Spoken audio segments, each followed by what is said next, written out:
समचरण सरोजम सान्द्र नीलम दाम्भम जगननिहितपानी मंडनं मंडनानां तरुण तुलसीमाला कन्नरं गंजनेत्रं सदयधवलासं विठ्ठलं चिन्तयामि मनोजवं मारुततुल्यवेगं जितेन्द्रियं बुद्धिमत्तां वरिष्ठं वातात्मजमानरियुतं श्रीरामदूतं शरणं प्रपद्ये जयाची किल्या स्मरण होय सकळ विद्येचे अधिकरण ते जीवन बहु श्रीचरण श्री गुरूंचे ते नमस्कारुणी आता शरण शरण हनुमंता तुम्हालो रामदूता काय भक्तीच्या त्या वाटा मजता वाव्या सुभटा शूर आणि वीर स्वामी काजी तू सादर काय भक्तीच्या त्या वाटा मजता वाव्या सुभटा तुका म्हणे रुद्रा अंजनीची कुमारा काय भक्तीच्या त्या वाटा मजता वाव्या सुभटा शरण शरण हनुमंता तुम्हालो रामदूता तुम्हालो रामदूता तुम्हालो रामदूता शरण शरण हनुमंता तुम्हालो रामदूता तुम्हालो रामदूता तुम्हालो शरण शरण हनुमंता तुम्हालो रामदूता तुम्हालो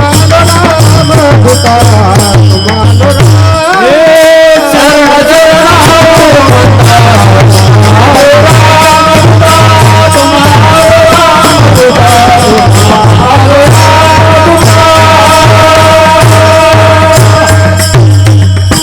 शरण शरण हनुमंता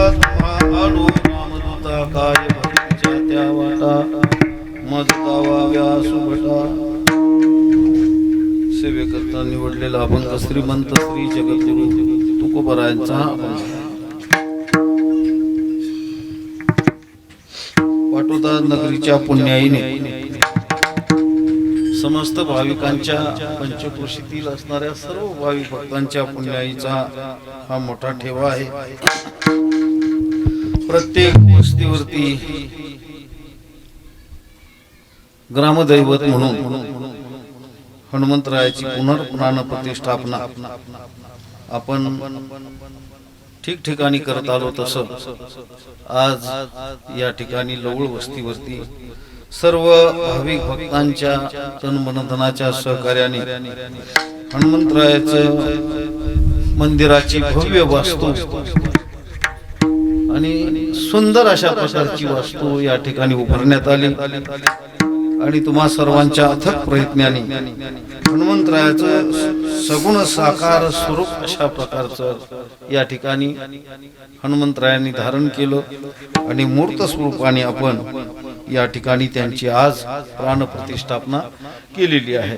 आता वास्तविक पाहता वेळेचा अभाव आहे, वेळ कमी आहे. सकाळपासून पूजा करणारे ताटलेले, आहुती यज्ञाला दिल्या, इकडची तशीच राहील.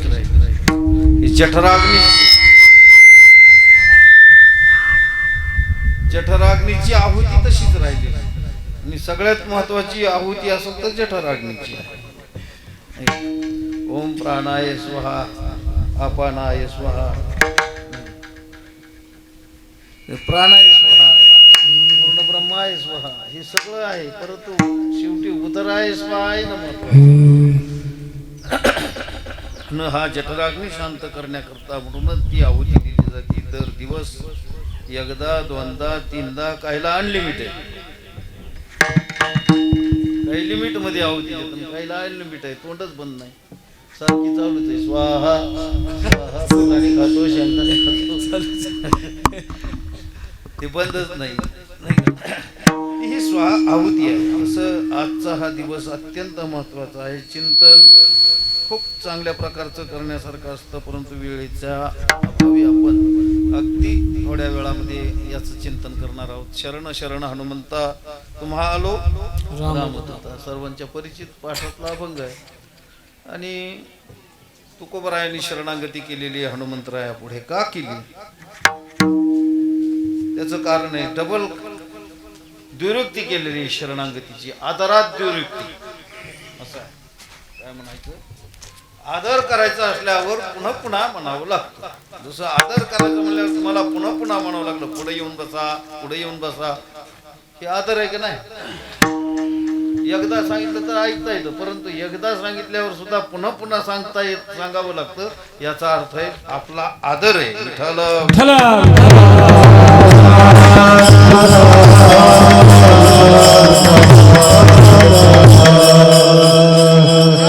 तिच्या हिशोबाने पाहिल्यानंतर तुकोबारायांनी दोनदा शब्द घातला, शरण शरण. एकाच देवाला शरणागती करीत असताना द्विवृत्तीने केली, शरण शरण एक भाग म्हणजे आदरात द्विवृत्ती. दुसरा भाग असा आहे की एक रुद्राचा अवतार आहे म्हणून शरणागती आहे.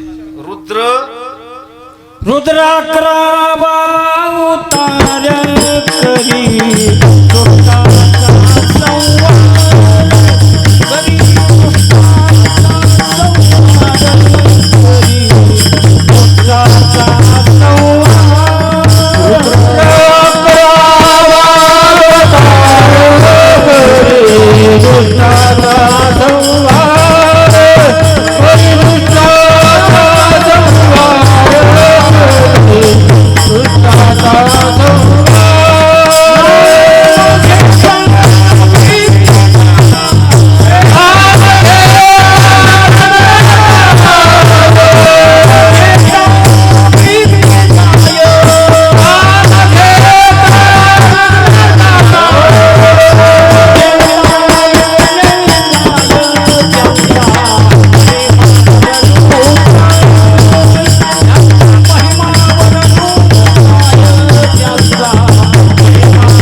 शंकराचे विविध अवतार जे झाले त्यापैकी त्या 11 अवतारामधला एक अवतार 11वा अवतार कोण आहे? हनुमंतराय आहेत. काय करण्याकरता आलेले? करी दुष्टाचा संहार. या जगात दुष्ट हनुमंतरायला कोण आहे? जगात कोण दुष्ट आहे? कोणाला म्हणायची हिंमत आहे दुष्ट आहे म्हणून? हनुमंतराय कुणाला म्हणतात दुष्ट आहे? कुणालाच म्हणत नाही. कल्पनेत काहीतरी बोलत राहावं हे वेगळं, पण वस्तुस्थितीने पाहिलं तर दुष्ट कोणीच नाही या जगामध्ये. हा, जो दुष्ट असतो त्याला दुष्ट दिसतं. विठ्ठल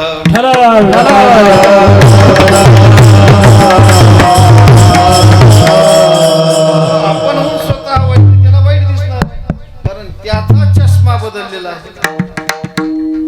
जसा चष्मा घालाव का नाही राजी, तसं ती समोरची व्यक्ती दिसते. म्हणजे समोरच्या व्यक्तीत बदल नाही, पण आपल्या चष्म्यामध्ये बदल होतो, आपल्या वृत्तीमध्ये बदल होतो. म्हणून समोरची वस्तुस्थिती आपल्याला त्या प्रमाणाने भासत असते. वस्तुतः वाईट कोणीच नाही, सगळे चांगले आहे. कोणाला वाईट नाही. मग करी दुष्टाचा समोर हे कुठं बसवायचं? तर दुष्ट प्रवृत्तीचा नाश करण्याकरता, दुष्ट प्रवृत्तीचा नाश विनाश करून होत नाही, त्याला संपूर्ण होत नाही, त्याचा मर्डर करून, त्याला म्हणतो आपण मृत्यू करून होत नाही. मृत्यू करण्याकरता हनुमंतराय आलेले नाही. आणि तसं जर असतं तर खूप पुष्कळ सांगण्यासारखं आहे, पण आता आपल्याला वेळेअभावी कमी कमी सांगतोय मी तुम्हाला. तसं जर असतं तर रावणाचं कधीच संपविला, पण रावण संपविला नाही, वृत्तीत बदल करण्याचा प्रयत्न केला. हनुमंत महाबळी, दाढी रावणाची, रावणाची दाढी जाळता आली, रावणाला जाळता येत नव्हतं. लंका जाळता आली, रावण जाळता येत नव्हता. सांगा मला. नाही, त्याच्या वृत्तीमध्ये बदल करण्याकरता हे प्रयोग चाललेले होते. करी दुष्टाचा म्हणजे दुष्ट प्रवृत्तीचा विनाश करणारी जर देवता कोणती असेल तर ती हनुमंतराय. मग कशाने होते त्याचं कारण सांगतात. पहिल्यांदा शंकराचा अवतार म्हणून नमस्कार केला. तर दुसरं असं आहे की भक्तवर्य आहेत आणि भक्तीचं मार्गदर्शन करणारी शक्ती म्हणजे हनुमंतराय आहे. शक्ती म्हणजे हनुमंतराय आहे, भक्ती म्हणजे हनुमंतराय आहे, बुद्धी म्हणजे हनुमंतराय आहे. या सगळ्याचा संयोग म्हणजे हनुमंतरायांचं मूर्त स्वरूप आहे. म्हणून दुसऱ्यांदा नमस्कार करताना भक्तीच्या युक्तीने आणि भक्तीच्या शक्तीने वृत्तीमध्ये पालट करण्याची ताकद हनुमंतरायाजवळ आहे. म्हणून शरण आणि शरण म्हणा. शरण शरण एकनाथ शरण शरण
तुम्ही रामदूत आहात आणि म्हणून तुमची शरणागती करतो. कारण माझा निरोप, माझं सुख किंवा माझं असणार दुःख हे प्रभू रामचंद्रापर्यंत नेऊन पोहोच करणारी एक महान शक्ती म्हणून शरण शरण हनुमंता तुम्हा आलो रामदूता. तुमची शक्ती, तुमचं कार्य काय आहे दुसऱ्याच्या काय भक्तीच्या त्या वाटा, काय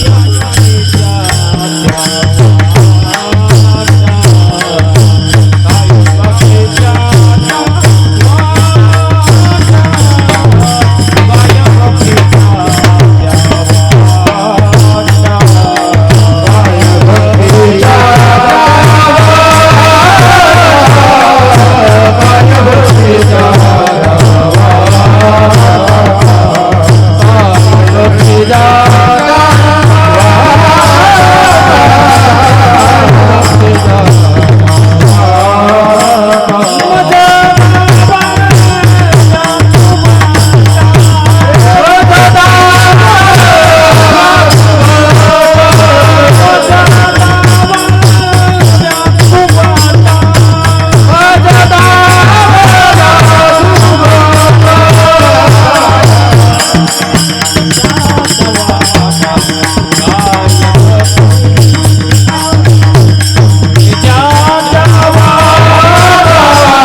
जगद्गुरु तुकोबराय सांगतात देवा मी तुला शरणागत आहे हनुमंतराय आणि एवढ्या करता माझी शरणागती आहे की मला भक्तीची वाट दाखव.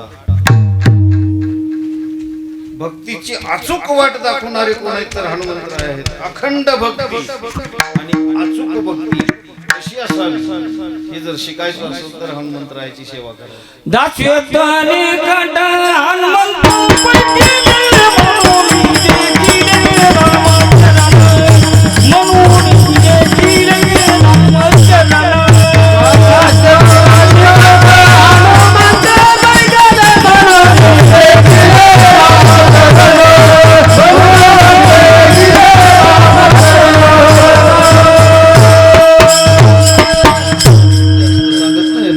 भक्तीपैकी दास्यत्व भक्ती आणि दास्यत्व भक्ती सगळ्यात अवघड असते. दास्यत्व म्हणजे दास म्हणून घेणं अवघड आहे. मालक सगळ्याला वाटतं नावाचा दास असला तरी तो मालकच असतो. नाव असतो दास देवी दास देवीचा मालक असतो. भाषा लवकर नाही उमगणार मी इतका होपाव करत नाही तुम्हाला कळलं. देवी दास नाव असतं देवीचा कोण असतो मालक असतो. अरे पुजारी देवीचा मालक नाही तिथलं काय तिच्या काय वाट्याला जातं याच्याच वाट्याला देवी दास दास नाही तो मालकच आहे असं काही ना बरोबर आहे ना. कोण्या देवीचा घरच्या देवीचा तरी दासच मंदिरातल्या देवीचा तरी दास म्हणायला दास आहे परंतु आहे मालक आहे असं आहे. जाऊ द्या तुम्ही मला वेळ कमी दिला त्यामुळे वेळ कमी मध्येच बोलतोय मी. दास्यत्व करणे अत्यंत अवघड आहे ते हनुमंतरायांनी स्वीकारले. दास्यत्व निकट हनुमंते पै केले ही भक्तीची वाट आहे. विनम्रता असणं अंगी असणं हे दास्यत्व आहे. नम्र असावं कधीच आपली ताक आदरता नसली पाहिजे. कोणी कसंही असो निंदक असो नाहीतर वंदक असो नाहीतर स्तुतीपाठक असो काही घेणं दिलं नाही त्याच्याशी माझं हेही नाही नाही वेगळा तोही पासून त्यांनी नम्र असावं हे सूचना करणारे हनुमंतराय यांनी सूचना केली. स्वतः अंगीकारलं दास्यत्व केले म्हणून देखील रामचरण अशाईची देवता आहे. तिने काय केलं की ती जी भक्ती आहे ती आम्हाला उमगत नाही. तुकोबराय म्हणतात खरंच तुकोबरायांनी आपल्या अंगीकार घेतलाय स्वतःवर अंगावर घेतलाय जगाची उन्ही बाजू आणि महाराज हनुमंतरायापुढे ती उन्ही बाजू म्हणतात. या पद्धतीने ते म्हणतात मला ही भक्तीची मार्ग मला कळत नाही आम्हाला कळत नाही आम्ही भक्ती कशी करावी कृपा करून काय भक्तीच्या त्या आणि मज दावाव्या. सुंदर भटा म्हणजे भट नव्हे तर भटा याचा अर्थ काय भक्ता. भट शब्दाचा अर्थ काय भक्त अनन्य भक्त नुसता भक्त नाही. देखना भक्त गंध लावतो नाकाच्या शेंड्यापासून शेतीच्या टोकापोत गळ्यात जटमाळा म्हणजे भल्याच माळा तसं काही समजायचं कारण भक्त त्यालाच म्हणतात असं नाहीये. ही आपली गैरसमज आहे. गळ्यात माळ घातली फेटा बांधता आला कंबर बांधता आलं कीर्तन करता आलं म्हणजे भक्त का गेले आशपाश निवारो गेले आशपाश निवारो गेले आशपाश निवारो गेले आशपाश कैसे लागे तेरी बात चले सपाश गेले आशपाश भक्त ऐसे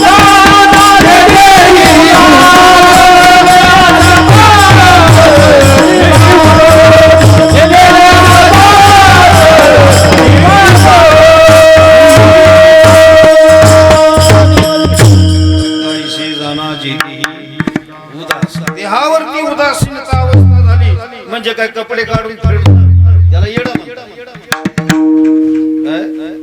येड वेगळं त्याला येड म्हणजे ते भक्त त्याला भक्त म्हणता येईल का वेडा माणूस नागडा उघडा फिरायला लागला तो भक्तात जमा होईल का देहावर उदास असणं म्हणजे अंगावर कपडा आहे का त्याचं सुद्धा भान नसतं.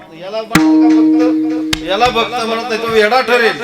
परंतु सर्व व्यवहार जागृतीमध्ये असताना सुद्धा त्या व्यवहाराचा अहंकार मनामध्ये घेत नाही त्याचं तादात्म्य घेत नाही. तादात्म्य सोडून आहे ते पाहत राहणं सहज अवस्थेमध्ये जगणं याला म्हणायचं उदासीन अवस्था.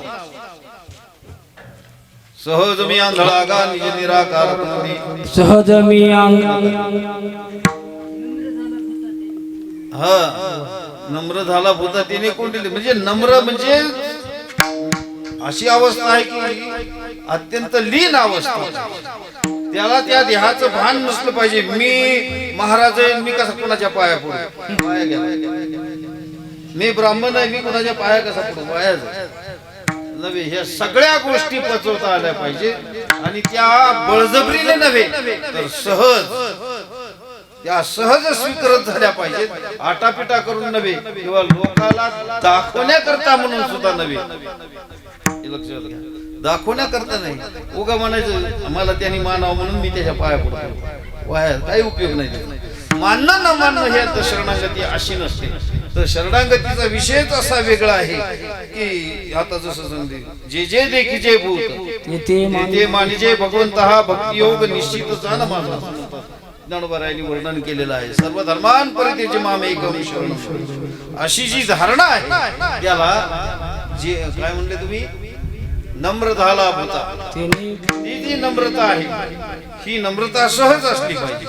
आटापिटा बळजबरी काहीतरी देखावा किंवा मी काहीतरी वेगळं करतोय हे समाजाला किंवा एखाद्या माणसाला किंवा एखाद्या महात्म्याला भासवणं ही चूक गणित आहे. तुम्ही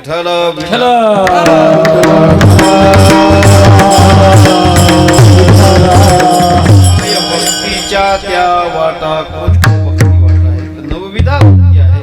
या नवविधा भक्तीच्या वाटा त्यांच्या जवळच आहेत. काय भक्तीच्या आता अनेक वाटा अनेक वाटा तर त्या वाटा आम्हाला दावाव्या. सुभटा म्हणजे सुंदर अशा प्रकारचा असणारा भक्तवर्य सुंदर मनाचा निर्मळ मनाचा प्रेमळ मनाचा भक्त सुभटा मज दावाव्या सुभटा. आणि तुम्ही आहात कसे नुसते सुभट नव्हे नुसते भक्तिवान नव्हे नुसते ज्ञानवान नव्हे तर कसे आहात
कशाचं शूरत्व आहे काम क्रोध मद मत्सर अहंकार यांच्यावरती विजय मिळवण्याचं शूरत्व असावं. माणसाजवळ काय हे शूरत्व असावं हे दाखवायचे.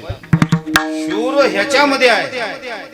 शूर पहिलवानाला पाडण्यामध्ये शूरत्व नाही ते शूरत्व आहे परंतु नश्वर आहे. नश्वर अशा प्रकारचं शूरत्व. एखादी लढाई जिंकणं शूरत्व आहे, शूरत्वामध्ये नश्वरत्व जडलेलं आहे. पण मद मत्सर काम क्रोधाधिकाची जी षडरिपू भरलेली आहेत त्यांना हरवणं हे सर्वात मोठं शूरत्व आहे. हे अबाधित शूरत्व. जोग महाराजांचा इतिहास आहे, जोग महाराजांच्या काळामधला इतिहास आहे. जोग महाराज स्वतः पहिलवान होते. अनेक प्रकारचे पहिलवान त्यांनी हरवलेले होते. हिंद केसरी अशा प्रकारची त्यांची पदवी झालेली होती, मोठी होती त्या काळातली हिंद केसरी. परंतु लोहिया महाराजांच्या संपर्कात आल्यानंतर महाराजांनी सांगितलं की तू खूप मोठा पैलवान आहे, खरं आहे म्हणजे, पण म्हणले माझा एक पैलवान पाडून दाखव. म्हणजे कोणता? त्याच्याबरोबर बरेच आहेत आणि म्हणजे काम क्रोध मद मत्सर अहंकार आदी करून तर षडरिपू आहेतच, पण काळ जो आहे ना तो पाडून दाखव. काळ रूपी पैलवानाला जो वेळेला तू पाडशील त्यावेळेला तो खरा पैलवान ठरशील. त्यावेळेला त्यांच्या प्रगल्भ बुद्धीची माणसं लागतात. थोडं सांगितलं तर पटदिशी लक्षात बसलं पाहिजे. त्यामुळे थोडंच कीर्तन आहे आपलं, जास्त लांब थोडं असावं पण पटकन लक्षात यावं. कुशाग्र बुद्धीची माणसं त्यांच्या लक्षात आलं की हे म्हणताय त्याचं काहीतरी आगळं वेगळं आहे गोष्ट, म्हणून त्यांनी ते सगळं विषय सोडला आणि काम क्रोधाधिक षडरूपांना जिंकण्याचा प्रयत्न करून काळावरती मात केला. काळ गुलाम करी सलाम या घरी राबतो अशा पद्धतीची वर्तणूक केली. आणि जसं तुकोबराय सांगतात, उत्तमती उरे कीर्तिमान,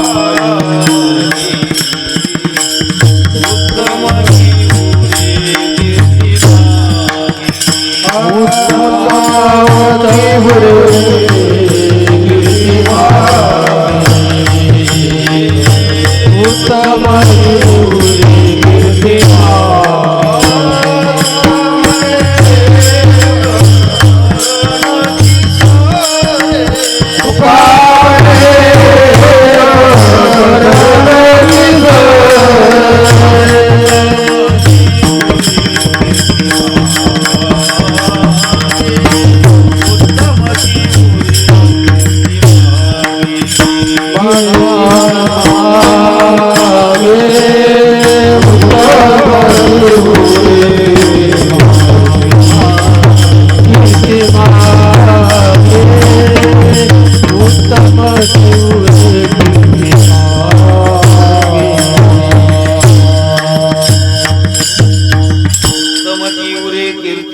तुका म्हणे एक मरणाची सरी. याला काळ गुलाम करी सलाम तुकया घरी राबतो.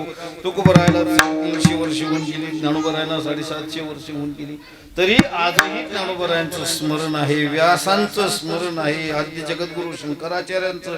असे कितीतरी अशी यादी आपल्याला देता येईल की ती आजही अजरामर आहे.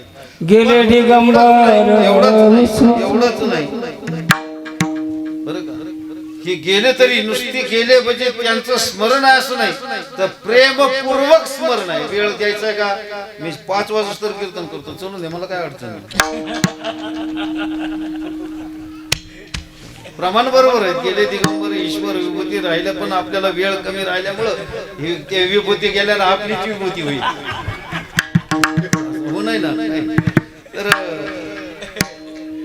राहिल्या त्या जगामध्ये अशा पद्धतीने अजरामर स्वरूपाची भूमिका सत्संगतीमध्ये गेल्यावर सत्सत बुद्धीने आपण जागृत बुद्धीने ज्या वेळेला आपला व्यवहार करतो त्यावेळेला फार काही परमार्थ करावा लागतो असं काही नाही. घरदार सोडायचं, शेतीवाडी सोडायची, व्यवहार सोडायचे, देवदेव करायचं असं नाही, पण आपला व्यवहारच आपल्याला परमार्थ करता आला पाहिजे. हे ज्या वेळेला जमतं ना त्यावेळेला ही उत्तमती उरे कीर्ती मागी, त्याच्यासाठी फार काही वेगळं करावं लागत नाही. आणि हे न वेगळं करायचं म्हणूनच वस्ती वाड्या घराघरामध्ये अशा प्रकारची देवदेवतांची स्थापना असते.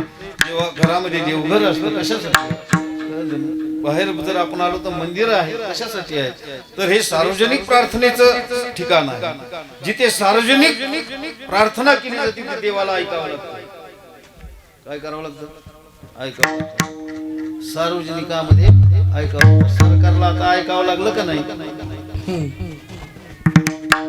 म्हणजे मेजॉरिटी ऑफ द लॉ म्हणायचं का नाही, म्हणजे बहुत अंशाने विनंती केल्यानंतर देवाला सुद्धा ऐकावं लागतं ही मेजॉरिटी. आणि घरामध्ये एकट्या पुरतं आहे, स्वार्थ आहे घरामध्ये. ही सगळ्याची मिळून केलेली प्रार्थना आहे म्हणून तर अजून ह्याने आकडून धरले.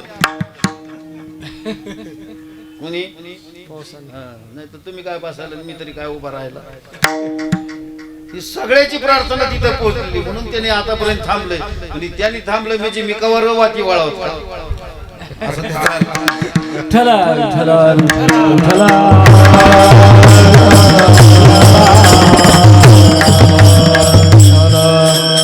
ती कशी आहे? शूर आहे, वीर आहे.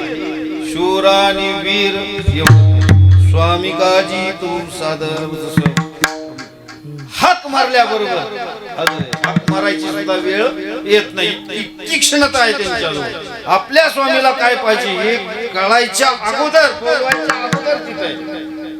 आणि आपली कशी सेवा आहे ना, सेवा प्रामाणिक. हो प्रामाणिक आहे, चांगली सेवा आहे. पण कवा बोललेल्यानंतर 10 वेळेस बोलावं लागतं.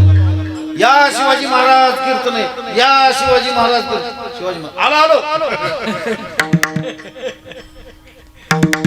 नाही म्हणजे एक उदाहरण सांगतो, खरं नाही सांगत. यातलं खरं काय खोटं काय तुम्ही तुमचं तपासा, पण सांगतो. चला ना, उशीर झाला, आलोच. का कर कपडे बदलतो.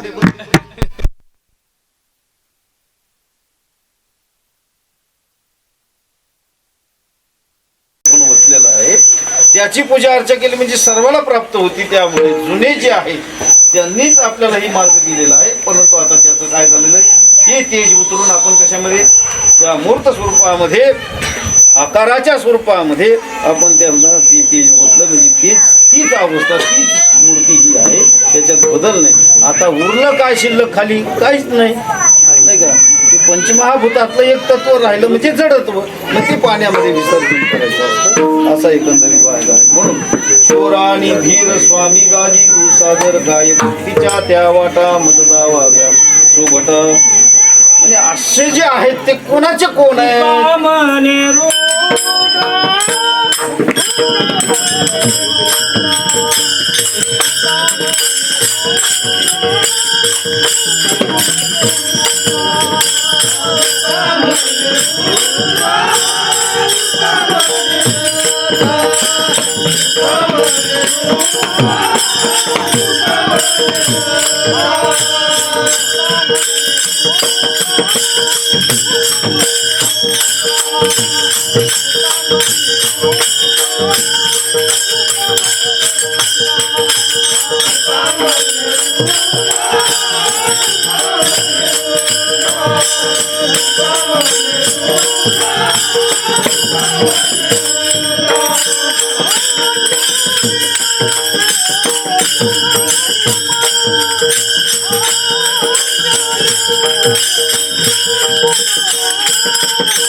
शरण हनुमंता तुम्हालो रामदूता काय भक्तीच्या त्या वाटा मज धावाव्या सुभटा शूर आणि धीर स्वामी काजी तू सादर काय भक्तीच्या त्या वाटा मज धावाव्या सुभटा तुका म्हणे रुद्रा कोण आहे ते रुद्रा म्हणजे भगवान शंकराचा अवतार आहे. तुका म्हणे रुद्रा पण कोणाच्या पोटी हे रुद्र आले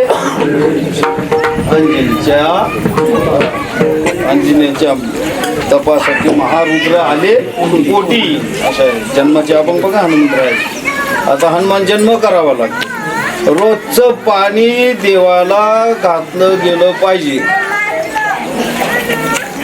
देव तसा ठेवता कामा नाही तर बसून शाप असं करायचं नाही. देवाला कोणी घाला पाणी लहान लेकरांनी घाला मोठ्या माणसाने घाला पण रोज एकाने जबाबदारी घ्यायची रोज एकाच्या घरचं पाणी आलं पाहिजे देवाला कुणाला पाठवा रोज एकाने काय करायचं पाणी घालायचं पण शहाण्या माणसाने घातलं चांगलं लहान लेकराला कळत नाही उगा घालून अरे बब्या ये घालून पाणी बब्या आला त्याला हात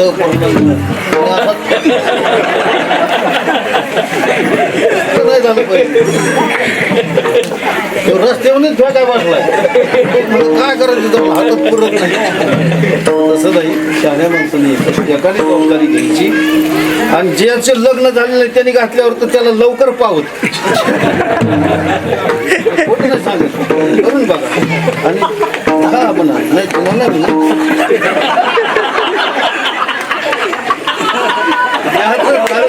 पाणी घालायचं ह्याचं लग्न 6 महिन्यातच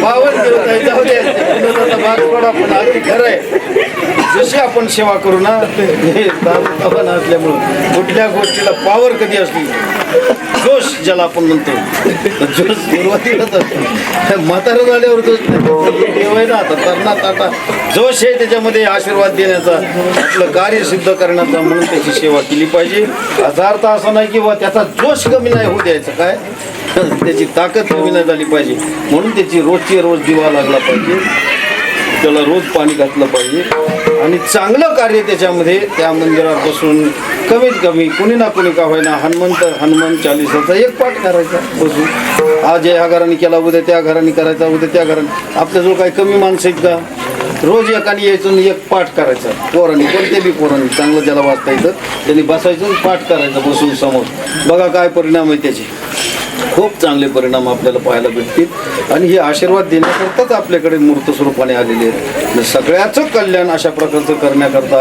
आल्यामुळे आपणही त्यांच्या सेवेला कमी पडू नये तुका म्हणे रुद्रा अंजनीची या कुमारा काय भक्तीच्या त्या वाटा दावाव्या सुभद्राच्या चरणी प्रार्थना सर्वांना आयुर आरोग्य अशा प्रकारचं त्यांनी संपन्न अशा प्रकारचं जीवन करावं दीर्घायुष्य प्राप्त व्हावं आरोग्य चांगल्या प्रकारचं ठेवावं आणि ह्या सगळ्याबरोबर संपत्तिक सुख संततीचं सुख हे सगळं हनुमंतरायाच्या कृपेने आपणा सर्वांना प्राप्त व्हावं अशी आपणा सर्वांच्या वतीने त्यांना प्रार्थना आहे एवढ्याबरोबर आमच्याकडून सुद्धा तुम्हीच भक्ती करून घेणार आहेत आम्हाला सद्बुद्धी देणारे कोण आहात तुम्हीच आहात तर तीही प्रार्थना आपणा सर्वांच्या वतीने करायची की तुम्ही आम्हाला सद्बुद्धी देऊन आमच्याकडून तुम्ही सेवा करून घ्यावी अशी ही शेवटची हनुमंतरायाच्या चरणी प्रार्थना करतो आणि या कीर्तनाला या ठिकाणी विराम देतो म्हणजे या ठिकाणी थांबतो तो सुवळसा मोठा भाग असतो सांगण्याकरता पण आपण थोडक्यामध्ये आणि ही सेवा हनुमंतरायाच्या चरणी समर्पित केली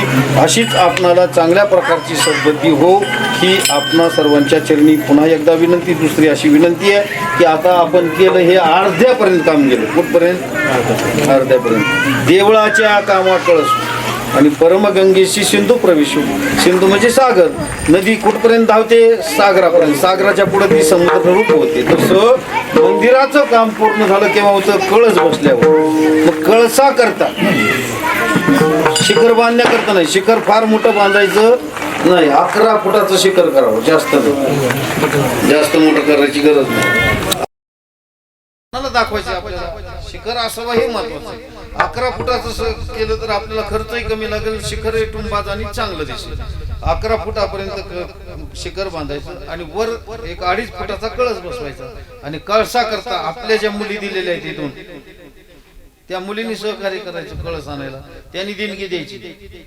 आपल्या मुली ज्या गेलेल्या आहेत नांदायला त्या मुलीने काय करायचे सहकार्याचे करायचं मग तसं इथल्या महिला मंडळाने केलं तर बाकीच्या वस्तीने केलं तर काही वाव आहे असातला अर्थ नाही तर ज्याला जमेल त्यांनी करावं आणि हे गाव कार्य पूर्तता आपल्याच डोळ्यासमोर व्हावी म्हणजे आपलं समाधान आपल्याला भेटल अशी आपण सर्वांच्या चरणी प्रार्थना करतो आणि या ठिकाणी थांबतो तुकाराम तुकाराम